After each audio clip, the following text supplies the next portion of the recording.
Welcome back to Universe. I'm Andrew, and today I'm playing Kinghill. So as you can see, this is a pretty big game. This is an engine building, worker placement, one-on-one battling game. So as far as one-on-one battling games go, it has a pretty big table presence. I struggled to fit most of the stuff on camera. There's still a couple things off camera that I'll have to grab as necessary. As far as worker placement and standard Euro tabletop games go, board games, this is kind of normal, on par with something like Lost Ruins of Arnak, Castles of Burgundy, Above and Below, stuff like that. Except those games can often play 2, 3, 4, maybe even 5 or 6 players. This is a 2-player game. There wasn't talk in the rulebook about maybe having more players than that. I don't know if that's officially supported, but I'm pretty sure you'd need an additional copy of the game at the very least. So each player is controlling a castle. We've got 14 health for each player. Each castle has the castle defense of 14, and if that's reduced to 0, the player with remaining castle health will be the winner. And there's a lot going on, so I'll kind of explain it as we go. But each player starts with the 2 of these peasants. So this is a peasant token, and on the player's turn, they're going to send one of their peasants to an action, maybe gathering resources or hiring a unit or something like that. Once both players have used all of their peasants, the round will end and we'll reset and change some stuff around for the next round. Again, if somebody's castle goes down to 0 health, they lose. Otherwise, we're going to play through 9 rounds tracked by the flipping of these tiles. And at the end of the 9th round, the player with the most castle health wins if it comes to that. The main way you will reduce your opponent's castle health is, as I said, you could send these peasants to do all of your work. One of the things they might do is hire a unit. And once you have a unit, you can declare your units as attacking the opponent. That attack can result in decreased castle health. So let's just see how that goes as we play it out. Now, one thing to start out mentioning, this for player 1, the blue player is going to have the first player marker, which means they're going to go first. Player 2 as compensation got to start with 1 gold. Player 1 has this hero card, so each player got to select one of 2 heroes they were dealt. Player 1 blue selected Keylog Moonlord. The 14 in the bottom left corner means he's got the default 14 castle defense strength. Some heroes can change that, but both heroes have 14. And 1 Moonstone Force, so track that on the left side of this player mat, whereas the blue player has started with 0 Moonstone Force. I've mixed up my tokens, so apologies if I said that incorrectly. Player 1 will be red, player 2 will be blue, and Keylog says that at the end of each round, that's what that timer symbol means, you may ignore 1 end of round effect. So there can be beneficial but also detrimental end of round effects, and he can deactivate them, I guess. Whereas the blue player, player 2, is going to be using Wilson the Keeper. At the end of round, he gets a gold. So that's nice. And then 0 force, 14 defense. Both heroes have an ability if they're upgraded, but we'll see if that comes up. So I haven't actually played before, so forgive my play mistakes as they come up. Hopefully we'll get a good sense of the game together. But I think I'm going to have player 1 send their first peasant to this space. Now, I am playing with the upgraded wooden pieces. The game comes with nice cardboard pieces.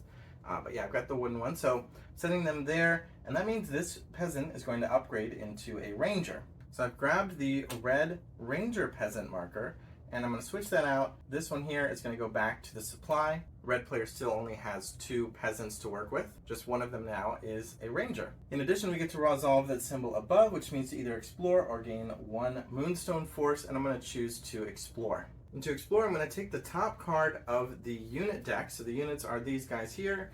And I'm just going to look at the top, and I'm going to look only at the top right corner. And you can see there's a crystal and a stone symbol. And that means player 1 gains those 2 resources. And it's going to add them to their supply. That will conclude player 1's action. This card is discarded. And now it is player 2, the blue turn of the first round. And they're going to send one of their peasants up here to this mining space. So that's going to give them 3 stone. There's also an empty stone space at the end of the round. 1 stone will be placed there. And so additional resources can accumulate on these spaces. In addition, if player 2 had sent a miner peasant, they would get an additional bonus of a gold or a stone.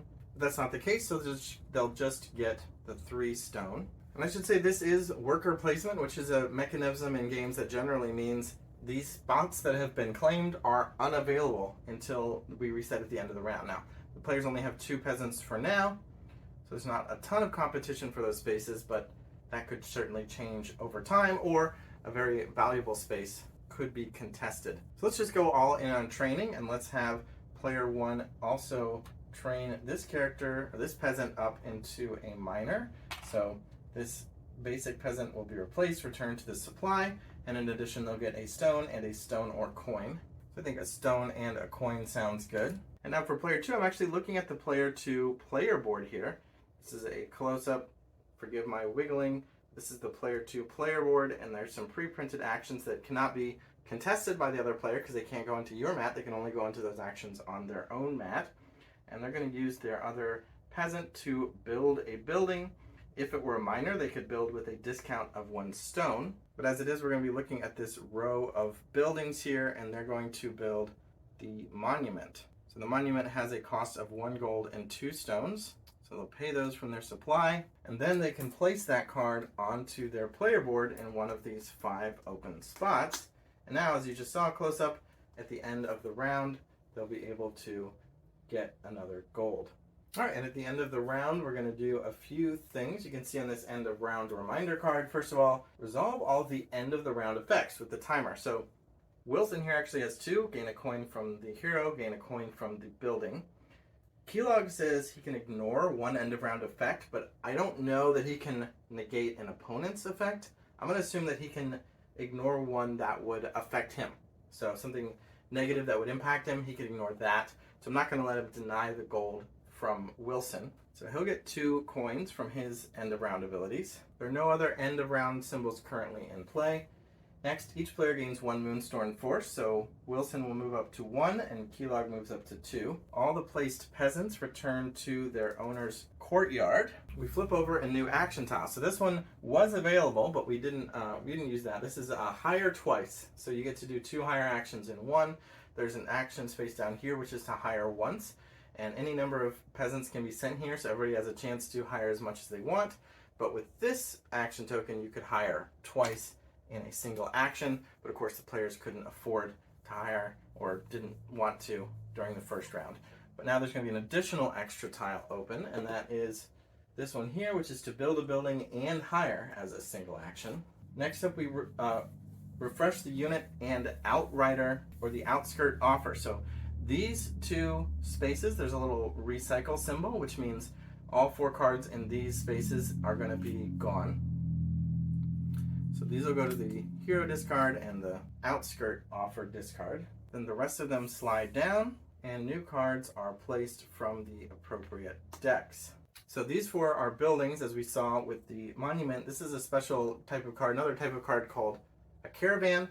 It's another action space available to the players that is kind of temporary. So it's obviously it's going to move along and just be available for a couple rounds. And finally, we replenish all of the resources on the cumulative mines. So those are the action spaces up here that have the empty resource symbols. So 2 extra stone is placed here. So now if anybody goes there, they get 4. 1 here, so that is also 4 available. 1 crystal here, and a coin here. And those continue to build up. So if nobody takes them this round, they will get more stuff on them in the next round. So that is the end of round, which means we go back to player 1 with round 2. They will be player 1 the entire game, as long as they have this first player marker. And the only way that can change, or the main way that can change at least, I don't know if there's other stuff hidden in the deck, but player 2 could choose to take this action here, where they would take first player for starting in the next round, in addition to a couple of resources. I think player 1 will take this Market Day Caravan card, sending their miner. You can see it has 3 symbols that mean coin or stone, and then if you sent a miner, get an extra stone. And they've decided to take 2 stone and 2 coins. I think the blue player has also decided they would like a ranger, so they're going to go there, swap it out for a ranger, and then get the bonus of doing 1 explore. So reveal the top unit, which is King of the Hill, and it's just going to give a stone and a crystal. That's discarded. And player 1's going to send their ranger, not using the fact that it's a ranger, but up to that revealed action space that we looked at that lets them build and hire. And they would like to build the Path Stones, which is a building that's going to let them, whenever they explore, they get an extra reveal, an extra card revealed. So if you go here, only a ranger can go here, and this space lets you basically do that thing I just did, reveal the top unit and get its resources. This space does that twice, and with the Path Stones, it'll be 3 times instead when going to this space. So they spend 4 stone for that and put that into their castle. Now they can afford, they can also hire, and they can afford one of these two. I think the Priest of the Sun is good, but not right now. Neither is the Exploding Gnome, but it's a little cheaper, and maybe they'll save their gold for later and see what else they want. So if I had more space, we definitely have more room, but I'm going to have to kind of stack these cards up. And finally, to end the round, I think they're going to upgrade, the blue player is going to upgrade another one of their peasants. So they're going to go here and become a mage. Again, mage is going to take the spot of the basic peasant, return to the supply. And they have 2 options. They can either get a crystal or draw a spell card, which we haven't seen yet. And I think we'll have to hold that for later because I think they want a crystal, which ends the round. So Wilson gets $2 more. Each player gets a Moonstone Force. Peasants all come home. The next action tile is revealed, and as you can see, there are some peasants placed on this action tile, and that's a reminder that now each player has an extra peasant to work with. And the new tile is going to be build, and if you send a miner, you get 2 resources, either coin or gold. And I should say, I was saying that you can build with a discount. When you send the miner to some of these other build spaces, you actually get the resource, and you may spend it toward the building. So it's not a discount. It's better than a discount because you actually get it if you don't need to spend it necessarily. And then this one's going to be just purely better than the one pre-printed on the player board. In addition, as we move from round 2 to round 3, you might be able to see a little purple square there. That means we're going to draw and reveal a tile from this stack here. So I've already shuffled them. This is the one we're going to draw and reveal. Save the rest off to the side. And we've got Time of Heroes. It's actually one of the good ones. So there are blue ones, which are good for the both players, and there are red ones, which are bad for both players. In this case, the players' here abilities are now upgraded. And I probably should have done that first, because I've already collected for Wilson, but as you can see, he says upgrade, instead get 2 gold or stone and a crystal. So let's just keep one of the gold as what it was. We'll gain a 2nd gold, skip the stone, and give him another crystal. And then over here, the other hero card that's now upgraded says the castle is immune to damage from force cards. We haven't seen any force cards yet, but just know that the red player will be protected. So this is now in play at the bottom here. It'll last for the rest of the game. Another one will come out as we move between rounds 4 and 5. And another one can come out if at any point a player has 5 Moonstone Force, they can spend 5 to draw a force card. So that's another deck that I have off to the side here. This little deck of powerful cards. That's what this red castle is immune to, although I'm sure there are other effects than just dealing damage to castles. But whenever a player does so, spends 5 force for such an effect, they will also start stacking up these tiles, these power tiles, which again can have either positive or negative effects on both players. So again, these cards get refreshed. These slide over and refill. Got another caravan. And we add to all the refillable or accumulating mining spaces. Player 1 is still player 1, and now we have 3 peasants. And I think they actually do want this space here, the exploration space, so they're going to send their ranger. And because of the path stones, instead of 2 cards, they're going to reveal 3.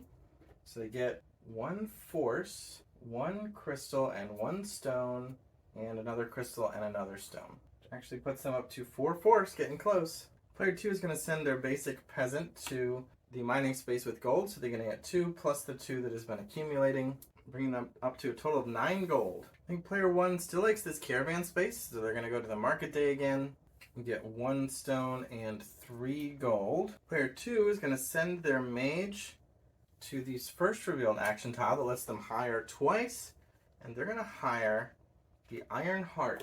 It costs 7 gold, and he is a 4 attack, 5 defense unit, immune from force cards.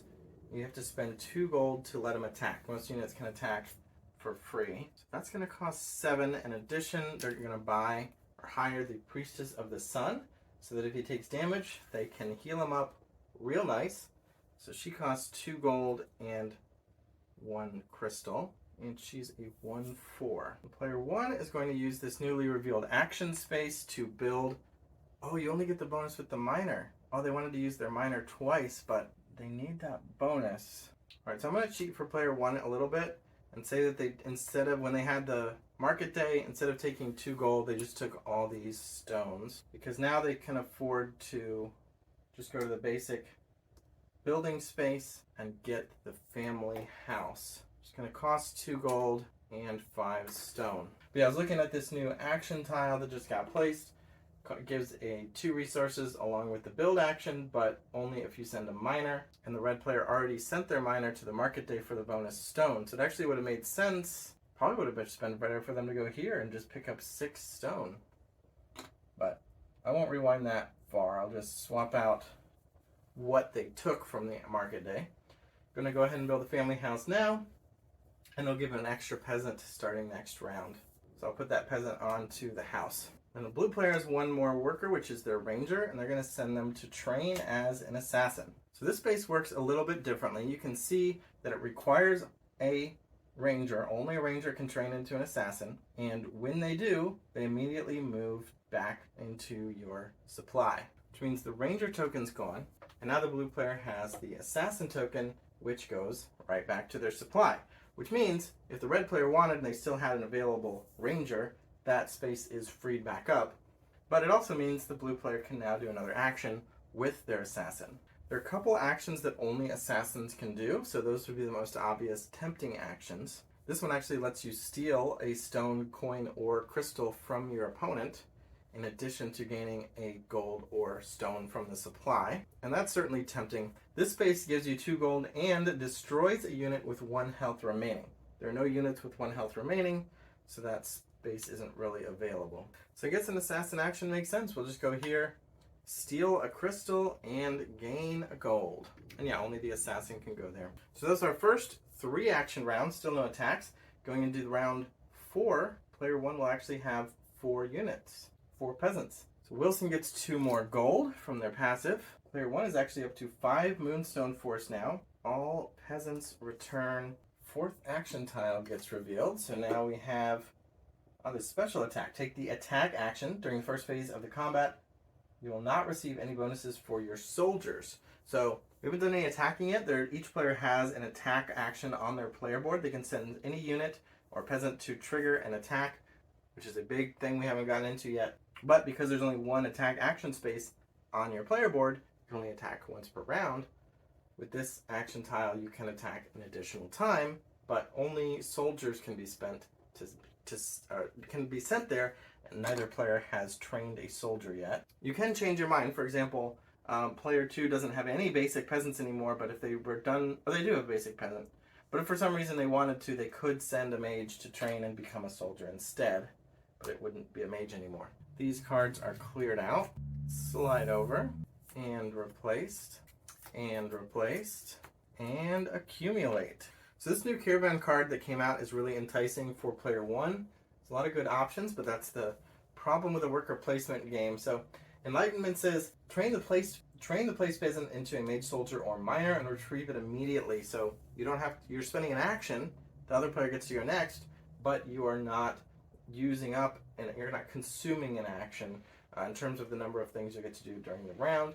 So player 1 is going to take that. They're going to send one of their basic peasants there. I think retrieve them as a soldier, which means this is gone and this is gone. And I forgot, player 1 shouldn't have gotten 2 gold. They should have gotten 1 gold and a crystal plus 2 gold / and or 2 stone. So we'll take a crystal and 1 extra resource, which I think will be a stone. And they're going to send their basic peasant to the double hire action and spend a bunch of resources. They're going to grab Master Slaver. Very nice card. Player 1 already got the family house for an extra peasant, so now they're going to get the slaver for an extra peasant. Unfortunate theming there, but they're immediately going to grab another peasant. It's going to cost 3 gold and 2 of their crystals. So that is nice for them. Oh, no, that's a unit. We just have to remember, save that peasant for the end of the round. And the other unit they will hire is this burrowed worm. It costs 3 stone and 1 crystal, leaving player 2 with nothing but a single crystal. It gets +1 defense for each of their miners, and that applies to its health and how much defense it applies in the castle portion of the fight. So it's a 3 now because they don't have a miner. I thought they had made a miner, but they can make one later. They're still going to go ahead and grab that for the efficiency. Maybe I'll just flip this face down so remember not to use it. There isn't a ton that player 1 is wanting to do. I think they'll pick up a bunch of resources while they're available, send their miner over to this space, which has accumulated a lot of stone. So they get everything accumulated, plus the 2 pre-printed stone, plus since they sent a miner, they get the bonus gold or stone, and they'll take the gold. And player 2 will do a similar action for crystals, grabbing 1 plus the 3 accumulated plus a bonus 1 for sending a mage. It's a lot of crystals though. Might be time to get some spells soon. Player 1 really wants to go to this exploration space. They also are kind of tempted by that assassin move where you get to convert a ranger into an assassin, and then they have a leftover guy that they could then train into another ranger. So they could have both, ranger and assassin, but that would mean they wouldn't get to this action this round. Maybe it's time to do the thing. So what we're going to do is we're going to spend 5 Moonstone Force. This is an action. We're not spending a peasant for it, but it is an action. We have to grab another one of these tiles, but we don't reveal it yet. It's just kind of looming on the track there. And then player 1 gets to draw a card from this deck. I shuffled it, but just for fun, I'll pull it out of the middle. I get Mind Control. This happens immediately. So gain control of target enemy until the end of the round. They're really lagging behind on units. Deal 4 damage to a unit, or 3 damage to the enemy castle, or destroy a building. The building would be the monument. I don't know if that's really worth it. Gaining control of an enemy unit would not get them very far. They could take the big guy, but only until the end of the round. And the best thing they could do with it would be to initiate an attack with it. But player 2 still has plenty of defense. So I think the best thing is actually just going to be to deal 4 damage to a unit. And unfortunately that one has 5 health. But you know what? That's what we're going to do. We're going to deal 4 damage to the Iron Heart. So I'm going to mark that with 4 damage counters. Still has 1 health remaining. And this card's done. Now it is the red player's turn, or the blue player's turn, and they intended to attack. But now that their Iron Heart has taken all that damage, you know, they can't even attack. They don't have the money. Keep forgetting they need the money. They need 2 gold. And they're going to be able to heal him at the end of the round using the Priestess. So you can heal all damage from it at the end of the round, which makes them think player 1 has something up their sleeve, which they do. So getting gold for that purpose might not be worth it. Gold is still gold though. This space can give 3 gold, but as the assassin in this space, they can steal a gold and get 1 from the supply. So I think they'll go ahead and do that. And now they're out of peasants. So if they had other actions, they could still do them next time it's their turn. But I happen to know they do not have any other actions available. So second player is pretty much out, whereas the red player gets to continue to go. So we're going to do what they plan to do, which is to send the ranger to the assassin space, which means their ranger piece is removed. The assassin piece comes back to their supply. That would be their turn. But again, blue player's out, so red player gets to go again. We're going to send a basic worker to train as a ranger.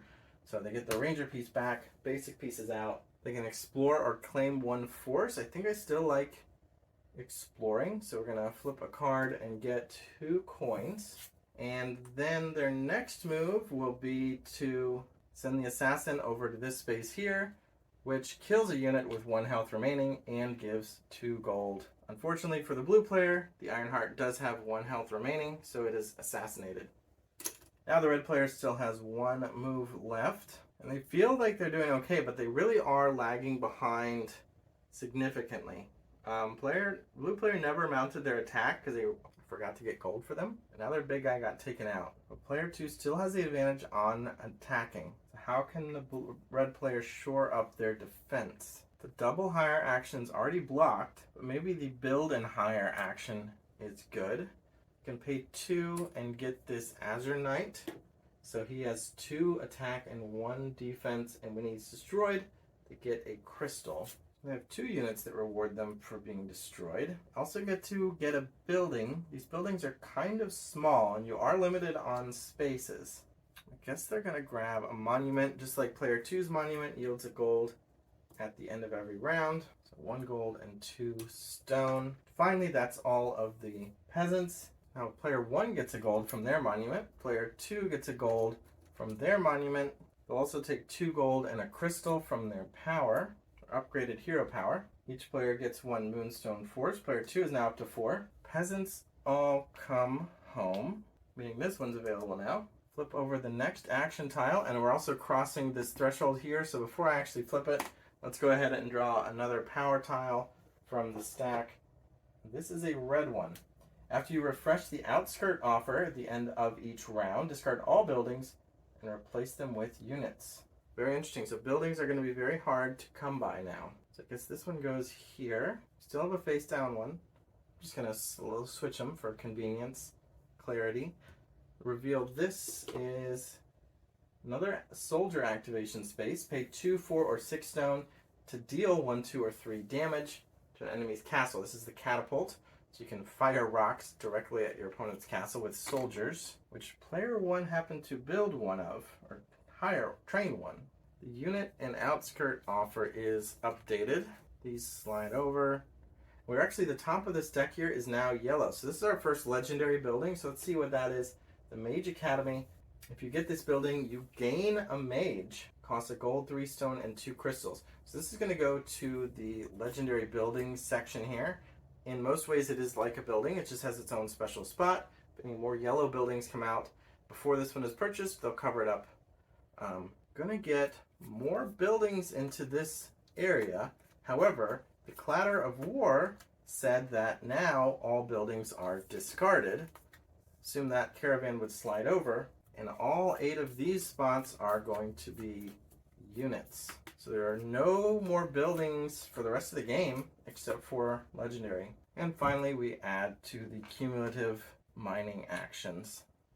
Player 1 loves getting new peasants, but they don't have enough crystals to buy the Mage Academy. Alright, player 1 is going to beef up their defense a little bit with some more units, taking the double hire action. Mining is still good because of the extra resources. But I'm going to send the miner to the double resource, or the double hire space. We're going to hire the Dwarf Arbiter. He costs 1 resource less for each of your buildings. We've got 3. So we're going to take off all the gold and crystal cost and just pay 5 stones for him as a nice 3/3. And then with our extra hire, we'll grab an Explorer for a gold, a stone, and a crystal. Going broke here almost. 2 gold left. For the Explorer, whenever you explore, +1 exploration. So we're really going to be able to leverage our Ranger on this exploration action, assuming we can afford to do that. Although as a 2/2, we only get that ability while he's alive. And player 2 is a little bit upset that we took that space because they also wanted to double hire. But they're going to settle for a single hire. So a very boring, basic single hire action because Xanar the Mighty is here.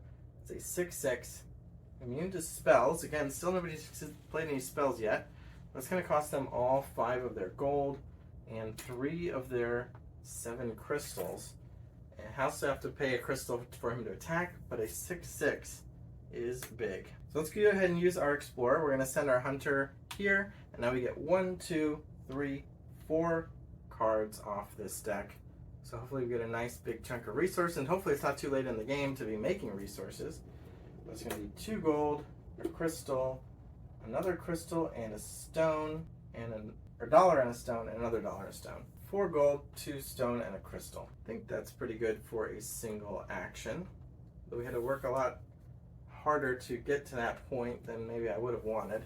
But we still can't afford the Mage Academy. And now it's time to attack, I think. Hopefully I don't regret it, because player 1 did now just beef up their forces, but so did player 2 with their dragon. So they're going to spend 1 of their peasants to declare the attack. We'll spend this basic peasant, and that's actually, no, we're going to spend the mage. Yep, we're spending the mage to declare the attack. I'm going to save the basic guy. Any peasant can be used to declare the attack. And the attack is going to happen in 2 waves, 2 parts. First up is the castle attack. So first up, the attacker needs to determine their total attacker strength. So I'm going to make a little impromptu attacking board here. They get to choose who's attacking. And let's make it everybody, I think, for a total of 6, 8, 9, 10 attack value. If they have any soldiers, they get a passive +1, but they don't. Or any other bonuses to attack, but they don't. So 10 is the attacking value. Now the defenders, all of the defenders units automatically are defending. and they're going to be checking their defense value, which is 2, 3, 6, 8. If anybody had spells, they'd have the option to play them, but nobody's got any spells yet. In addition, there's one action that can be taken when it's not your turn, and that is the defend action, which you can take while you're being attacked. So the red player has the option of defending. If they want to defend, they would take either their assassin or their soldier, or both, because those are their peasants that they have available, and put them into this defend action on the player board. For each peasant they sent, they would get +1 to their castle defense during this step. Soldier actually grants an additional 1. So by maybe they save their assassin but just send their single soldier to defend, they would raise their 8 up to 10 to tie. Now the difference, however much the attacker exceeds the defense, is how much castle health is going to be reduced. So right now, the red player has to decide, do they want to take 2 damage or do they want to use their soldier to block? And then they won't be able to do anything else this turn. I think the red soldier's okay taking 2 damage because they really want to do as many actions as possible, which means their castle strength goes from 14 down to 12. That completes the castle attack, and we switch into the unit fight. And now the attacker has a huge advantage of being able to choose which of their units are going to attack the enemy units. For example, this Priestess of the Sun, who is a 1/4, could be selected to fight against this Azure Knight, who's a 2/1. Once all the selections have been made, all of the pairs will deal damage to each other equal to their power. So the Azure Knight will take 1 damage from the healer and will deal 2 to her, reducing her health down to 2, but he will be destroyed. So I think that is what the red player or the blue player will select to happen, that these 2 units are fighting each other. Then probably have Xanar the Mighty fight the Dwarf Arbiter. Dwarf Arbiter to the 3/3. Xanar's the 6/6. So the big guy can swallow the little guy. We'll have the 1/2 Goblin get fought against the Master Slaver. They're both going to deal 1 to each other and survive with 1 health. And the Explorer, the 2/2, is going to get fought by the Burrowed Worm, which is also 2/2, except that since the blue player does have, they don't have a minor still, so it's still just a 2/2. But I think they'll allow that. They'll trade that because take away that Explorer bonus. So those are the selections of the fights. If the blue player had wanted to, they could have had multiple of their creatures team up against one enemy creature, but then the red player would then get to decide how their defending creature deals damage to the multiple creatures that are attacking it. So in this case, the blue player's gone for 1 for 1. Pretty good trades on their part. They get what they wanted. So this will die and yield 1 crystal. She's going to come back home with 1 damage. These are both going to deal 1 to each other and both get to go home. These will both kill each other, and Xanar will swallow the dwarf whole and come home with 3 health remaining. So even though the red player only took 2 damage and they could have prevented it, the blue player still got a pretty good advantage. They wiped out a lot of the units on this side, all but 1 health left on that gnome. An important thing to note about the damage that is on these units now is that it actually reduces the castle. Like obviously if you're probably used to other games where if you know that if they have damage equal to their health, they're destroyed. That's what we just observed as that fight went down. But during the first phase, the castle fighting phase, combat castle attack, that health reduction also impacts how much defense they provide toward your castle. And that was the blue player's turn. So now we go over to red. And player 1 still really wants that Mage Academy. So they're 1 rock short and they don't have a minor to get a reduction in price or a bonus stone. So they're going to send their warrior over here for 7 stone. And the blue player is putting the pressure on. They're sending their assassin to the only a soldier can go to that. Oh, it's going to go to this extra space that lets them make an extra attack, and it was going to be devastating. 6, 7, 8 against 1. Doing 7 damage to the castle, but only a soldier can activate this. So red gets away with it this time. And in fact, I think that's okay. So instead they'll send their assassin to assassinate again. They're going to assassinate this exploding gnome with only 1 health remaining. When exploding gnome dies, however, it will deal 1 damage to any target. And they can actually finish off this Master Slaver. Fortunately for the blue player, the Master Slaver has already yielded its extra peasant. So they're okay with him dying at this point, and the blue player also gets 2 gold for that space. Player 1 still has a worker, and finally, they can now build, just go to their basic building space, have their assassin build a Mage Academy for 1 gold, 3 stone, and 2 crystals. It's It's going to take up a spot in their city, but they're going to get a mage at the end of the round for use in the next round. And for the blue player's last peasant, they're going to send their basic worker over to this caravan here, the special sage caravan. This is why they didn't want to use it a moment ago. So they're going to go right here. There are 2 spaces, so both players can use that. However, the red player didn't have any basic peasants. They didn't really have anything worth changing into a sage. This is the only way to get a sage. So you have to spend a coin and a crystal for this particular training.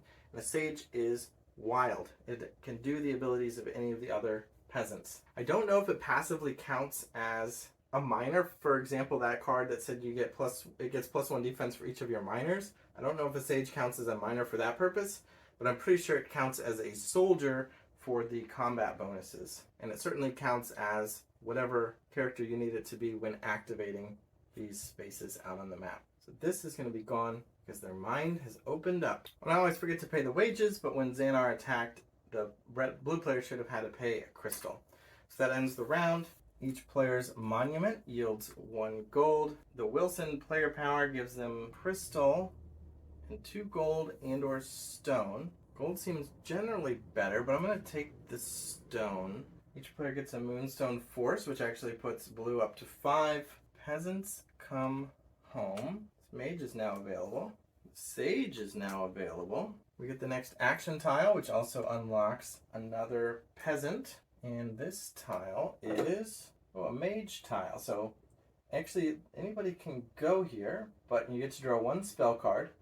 And also, if you send a mage here, your next spell this turn costs 1 crystal less, because spells tend to have crystal costs. So maybe we'll finally see some mage stuff in action, some spells firing. In addition, we crossed this line here. The symbol here means all green cards are removed from the outskirts deck. So there's actually another yellow card right on top, so we're going to see another legendary building come out, but all the remaining green cards are gone. The second half of the deck is blue with 2 more yellow mixed in. And we'll go ahead and discard these. Slide these, refill. So again, yellow is going to come out. It's going to be another legendary building. The library. Whenever you take a study spells action, so it's a pre-printed space on the player board that only a mage can do, you draw 2 spells and keep 1. But instead you get to keep them both now at the cost of 5 stone and 2 crystals for this particular legendary building. 2 more spaces are going to fill up. However, this one is a building, so it's going to be discarded due to the clatter of war. Nobody's going to get to use the mobile catapult, the first blue building we would have seen. Whenever you play the attack action, deal 1 damage to the enemy castle. And then we get all units the rest of the way down. So there's another master slaver out, but there actually is a maximum of 6 peasants, so the red player's already at their maximum, thanks to the Mage Academy. Oh, and I need to add to the mines. A lot of gold built up here. That's 5 gold plus a miner bonus. And there's one more end of round action I forgot, which is that the priestess can heal all damage from a unit, so Xanar is back to full. Player 1 is really tempted to just keep building up. They kind of want this library, they want to get a bunch of spells, but they have no units. An attack is going to be devastating. So I think they're going to defend by hiring. Again, back to this double hiring space. You're going to spend 4 stone on a stone golem. Takes 2 stone to attack, but a 2/3 is a nice defense. And on top of that, we're going to grab this wall defender for 4 gold. And that says if our castle would take damage, it goes to the defender first. And he's a 1/4. So now we have 7 defense against 7 attack. So that might stymie the blue player's plans of making an attack this turn. So instead, player 2 is going to send their mage up here, get these accumulated crystals, plus 1 pre-printed on the board, plus 1 mage bonus, bringing them up to 7 crystals. Player 1 is going to send their miner over here and pick up 4 accumulated stone, plus 2 pre-printed, plus another stone miner bonus. Player 2 is kind of sadly going to have to do a basic hire action. Double hires taken.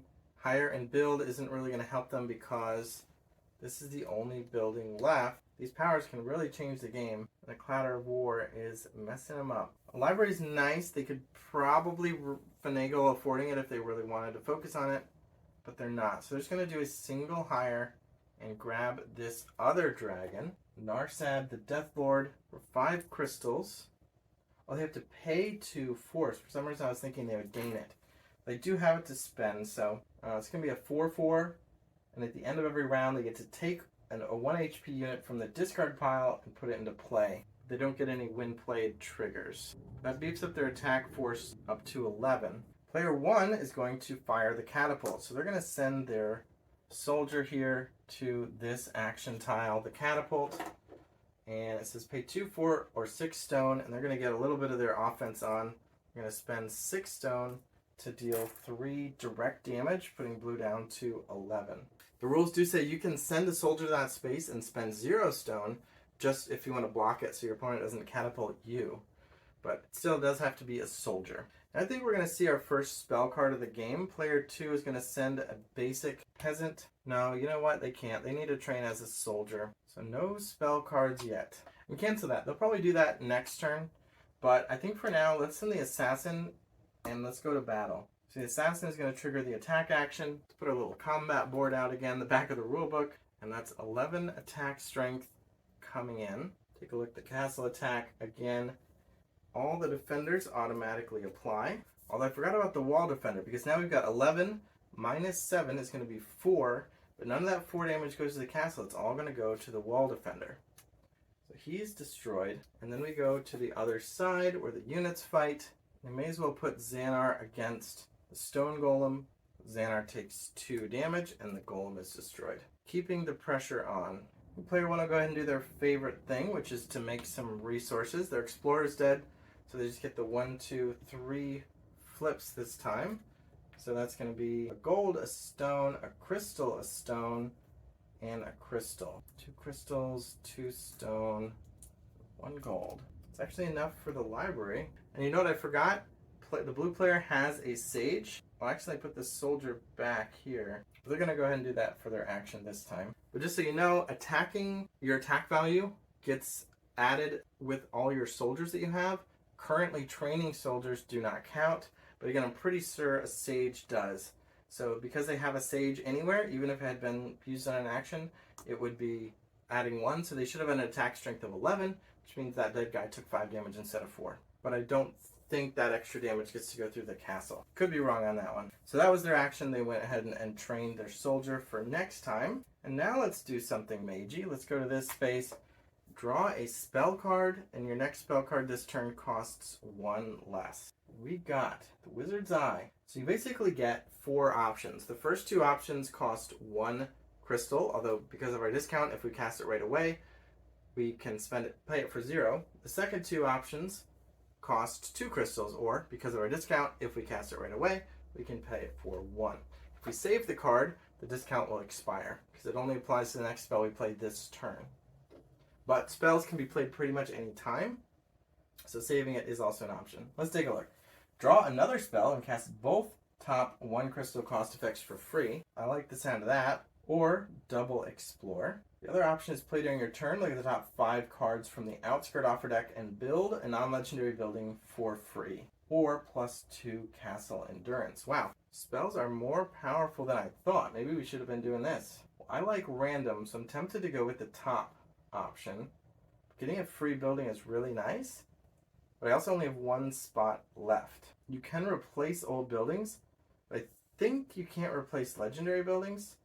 So we'd have to be giving up one of these abilities. So I'm going to go with the top option. We're going to spend 0 crystals because of our 1 discount.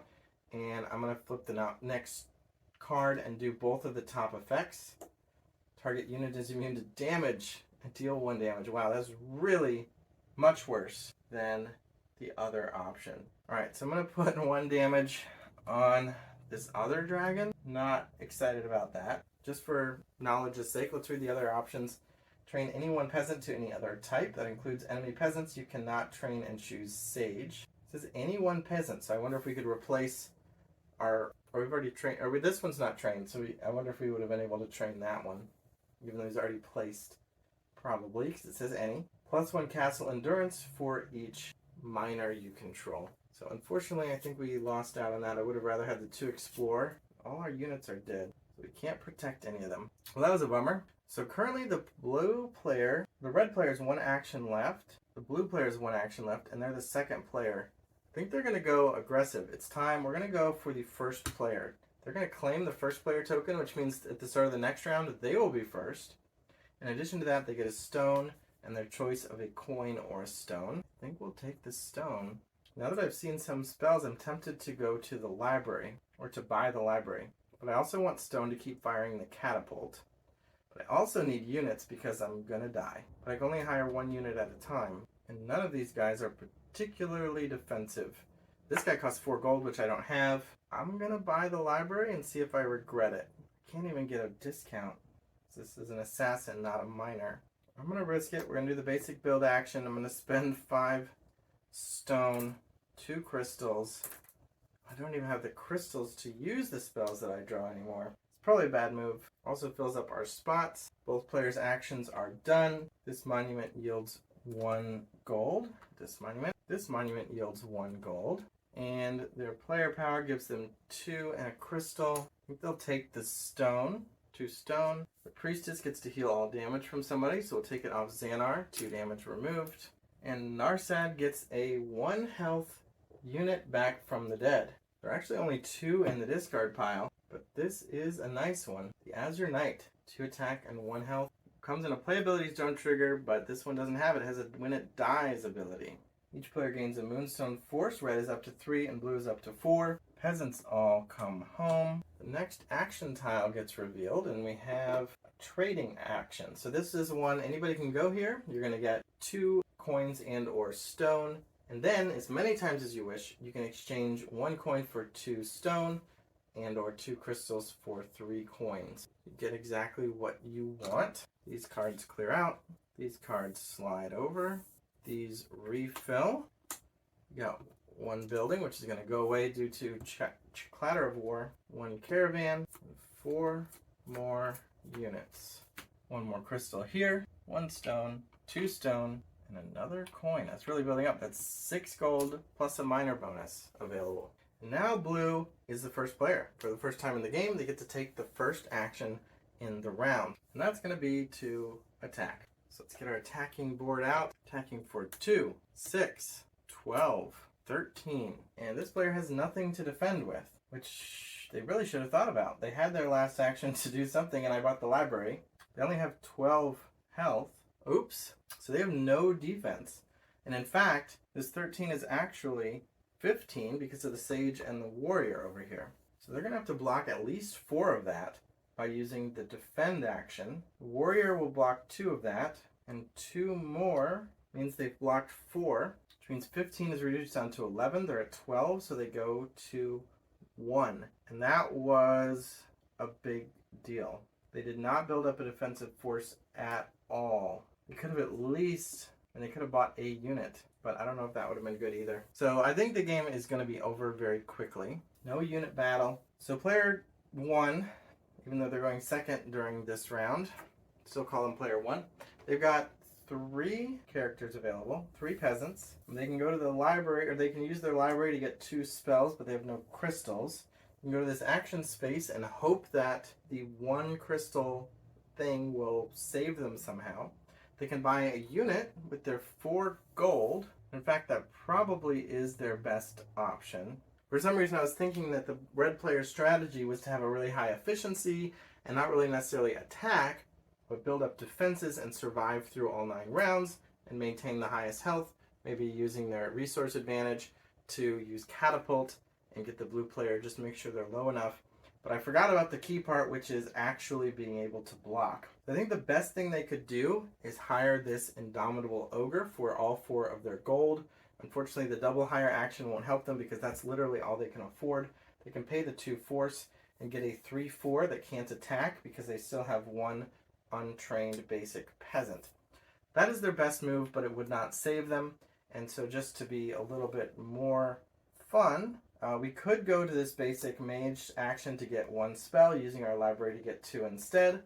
Also not going to save us because we have no crystals to play it. So I'm going to use this action to get 1 spell and a 1 crystal discount on that spell this turn. And we got a water arrow cast at the beginning of castle attack phase. Choose a unit it can't attack. So if we want the discount, we have to cast it now, which won't help us because we'd have to wait for our opponent to attack. The other option is +1 castle endurance. We can do that. So we're going to pay that with a discount, 0 crystals. Our castle endurance goes up to 2. Just for out of curiosity, the other options: inner circle, target unit gets +1 strength until the end of the turn for each specialist type you control. That is a lot of strength. We have 5 different special types: the mage, the ranger, the miner, the hunter, and the soldier. Or deal 2 damage to any target, which would not help. So anyway, we have to use the water arrow to gain 1 endurance, which is not a very good turn, but that's our whole turn.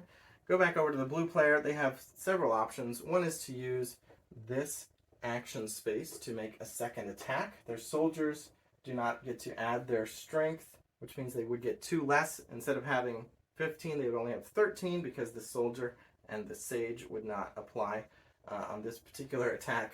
And that would be very flashy to follow up with a huge second attack, but for style points, let's use the catapult right back, paying 6 stone to deal 3 damage, knock them from 2 down to -1. So I definitely tried different strategies. This player started with a couple of gold generation. They never built another building, and they just kind of had a guild engine. They bought units, they tried to attack, and it worked.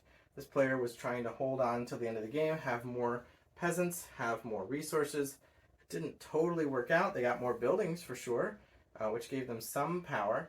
But the library, I mean, I knew what I was doing when I bought the library, but I don't know what I could have done. I think by then they were already too far behind from that previous attack that wiped out the other units. They needed to plan ahead better with more defensive ready units.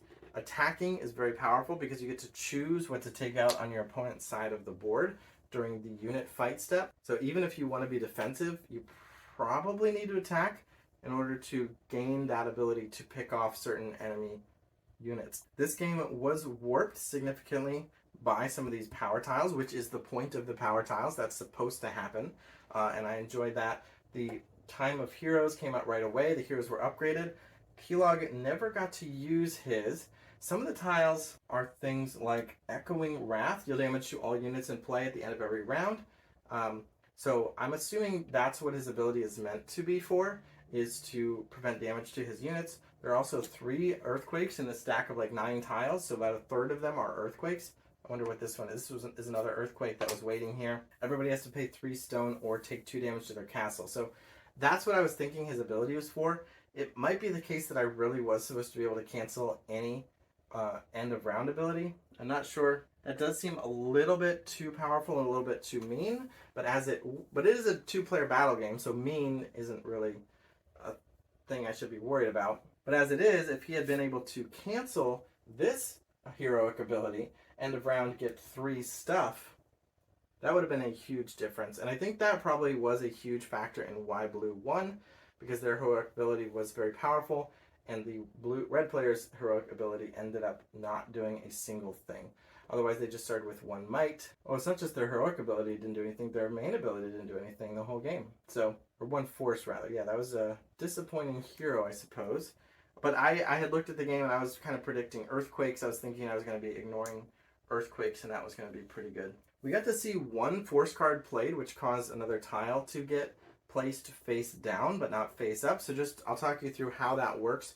So I think the game expects that, well, it doesn't expect anything. Anything could happen. I think this is a reasonable way for things to play out. But if players had been gaining more force, they could have been drawing more force cards and filling up this column quicker. Once there are full slots of face down, the next time someone draws a Moonstone Force card, one of the tiles flips. So it's like every time someone draws one of these cards, it's a half a tile that comes out. But you could potentially fill up and have 5 different powers affecting all of the entire game before the game ends, if players are really focusing on force aspect.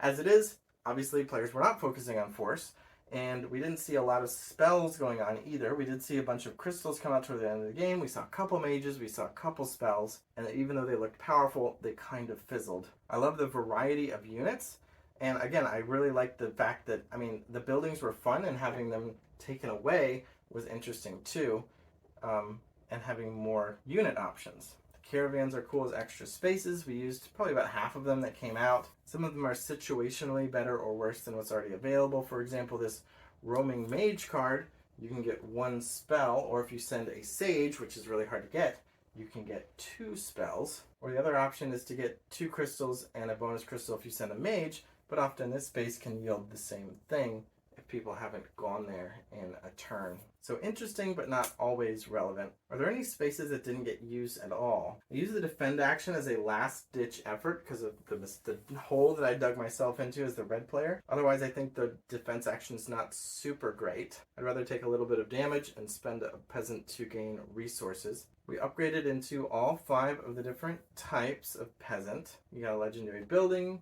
We bought the first player, which was pretty relevant, giving the blue player initiative in that last round. We were forced to use the single hire action when the double hire was taken. That was probably the most popular space. I guess these 2 tiles technically did not ever get used. And this space never got used. This is just a crystal, a coin, a stone, and a miner's bonus of another stone. But all of these other spaces got used at least once. So I would say that generally that is a good thing. So anyway, this was a super interesting take on a 1v1 game. I like worker placement games, I like tableau building games, I like one-on-one card battling games, and this has a vibe, and resource management, and this has a vibe of all of those together. So I think it's really cool. I backed it on Kickstarter thinking it was a cool idea, but worried about how it would be implemented. But I would say after this playthrough, I'm very happy to have backed it, very happy to have it, and I hope you enjoyed the playthrough, got something out of it. Thanks for watching, subscribe so we can get more subscribers, and bye.